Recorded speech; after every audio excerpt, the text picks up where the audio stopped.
في الأسبوع اللي فات عرفنا الطريق. الأسبوع ده هنعرف احنا جده ولا لا، لأن من هنا الخريطة بتبطل تبقى ورق وبتبقى حرب.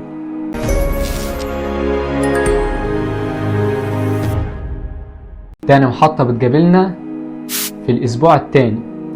الكنيسة بتبدأ تعلمنا الجهاد.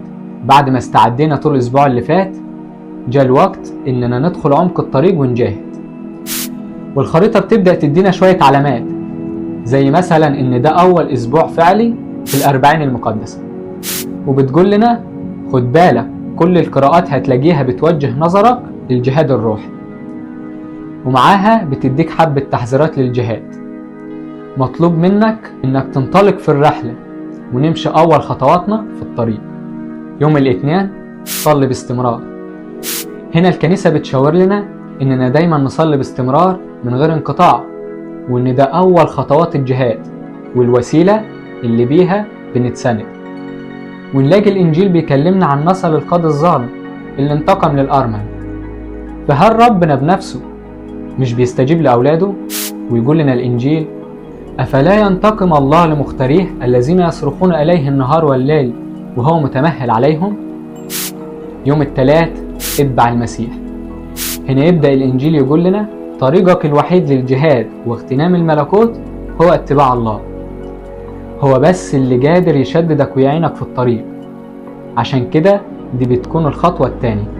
عشان أعرف أجاهد نلاقي إنجيل اليوم بيحكي لنا قصة الغني، ويختم بآية: اذهب وبيع كل ما لك وأعطه للفقراء فتقتني لك كنزا في السماء وتعالى اتبعني واحمل الصليب. يوم الأربع ثق في المسيح.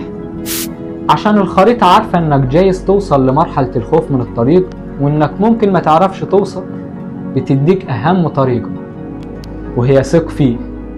وتيجي كنيستنا وتقول لك في انجيل اليوم ان المعجزة بتحصل لما بس نثق. فنلاقي الانجيل بيقول: فأكلوا جميعا وشبعوا ثم رفعوا فضلات الكسر فملأت 7 سلال. الجميع أكل وشرب، مش بس قلة قليلة، لكن الكتاب بيقول الجميع بسبب الثقة من 5 خبزات وسمكتين بس لما الكل آمن. يوم الخميس اترك أعطي واتبع. في اليوم ده الإنجيل بيأكد تاني على تبعية المسيح وأهميتها، بس بيزود عليها العطاء والترك. ويكلمنا تاني الإنجيل عن الغني، لكن مش بيكتفي هنا، بنكمل ويقول إن ورثة الحياة الأبدية تبدأ من التبع والعطاء والترك. إن أردت أن تكون كاملا فاذهب وبيع كل مالك واعطه للمساكين لتقتني لك كنزا في السماء وتعالى اتبعني. يوم الجمعة ابني على الصخر. تحكي لنا الكنيسة في اليوم ده إننا نبني بيوتنا على الصخر عشان يكون ثابت ومسنود. وضع الأساس على الصخر، فلما حدث سيل صدم النهر ذلك البيت فلم يقوى على أن يزعزعه. يعني الجهاد مش بس في المعافرة، لكن لما الحرب تشد بتقاوم، ولا الريح قادر إنها توجعك. والإنجيل يربط ده بمثال الإنسان اللي بيبني بيته على الصخر واللي بناه في التراب، وكل حد فينا بيعافر إزاي. يوم السبت معطلات الطريق. بعد جهاد طويل طول الأسبوع تيجي الخريطة وتقول لك خلاص وصلنا لوقت نوال النعمة.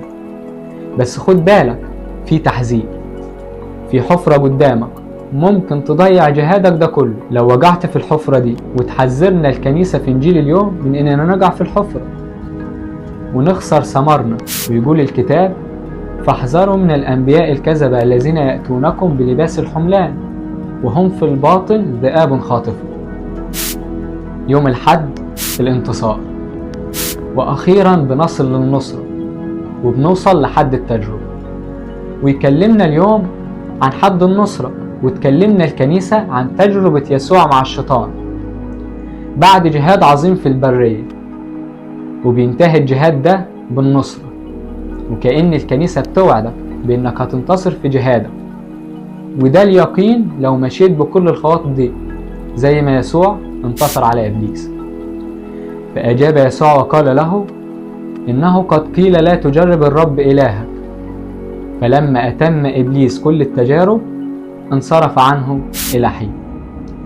الخريطة بقت أوضح والطريق بدأ ولازم تجاهد فيه، والشجاعة هنا إنك تخوض الطريق وتجاهد فيه مهما كنت شايفه مستحيل، ويفضل ده طريقك الوحيد لبداية الرحلة.